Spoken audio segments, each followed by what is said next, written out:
ভেঙে যাওয়া মানে সবর হারানো নয়। আপনি তো ভাঙবেন, কারণ আপনি মানুষ। বাট ভেঙে যাওয়ার পরেও যদি আপনি আবার দাঁড়াতে পারেন, তাহলে আপনি ধৈর্যশীল, ঠিক কিনা বলেন? তো উনি ভেঙে পড়লেন, বাট সবর হারান নাই, ধৈর্য হারান নাই। সেকেন্ড টাইম আবার বিয়ে করলেন। একজন মেয়ে যখন ডিভোর্স হয়ে বা স্বামী মারা যাওয়ার পরে আবার বিয়ে করে, জীবনটা এত সহজ হয় না। যে নারী তার সমস্ত অস্তিত্ব একজন পুরুষকে বিলীন করে দেয়, সে নারী সেকেন্ড টাইম অন্য কোনো পুরুষের সঙ্গে বসা, তাকে ধরতে দেওয়া, তার সঙ্গে কোনো ফিজিক্যাল টাচ নারীটা সহ্য করতে পারে, কারণ সে প্রথম পুরুষে আসক্ত। সিস্টেমেটিক্যাল ওয়েটা এমনই হয়ে গেছে। কোনো মেয়ে যদি বিয়ে করে, তার ফার্স্ট হাজব্যান্ড সে তার প্রতি আজীবন দুর্বল থাকে, কারণ তার প্রথম টাচটা সে তাকে করেছে, হালাল টাচ যেটাকে আমি বলি।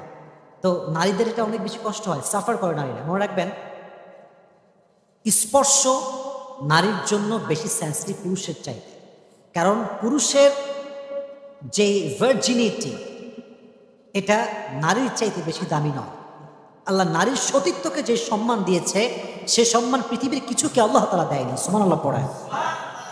এই জন্য নারী যখন ডিভোর্সি হয়ে যায়, তখন নারী অন্য কোনো পুরুষকে সহজে অ্যাকসেপ্ট করতে পারে না, খুব কষ্ট হয়। ওই প্রথম স্মৃতিগুলো বারবার চোখের সামনে ভেসে ওঠে। কথা ঠিক কিনা বলেন? তো ফার্স্ট বিয়ে, স্বামী মারা গেছে,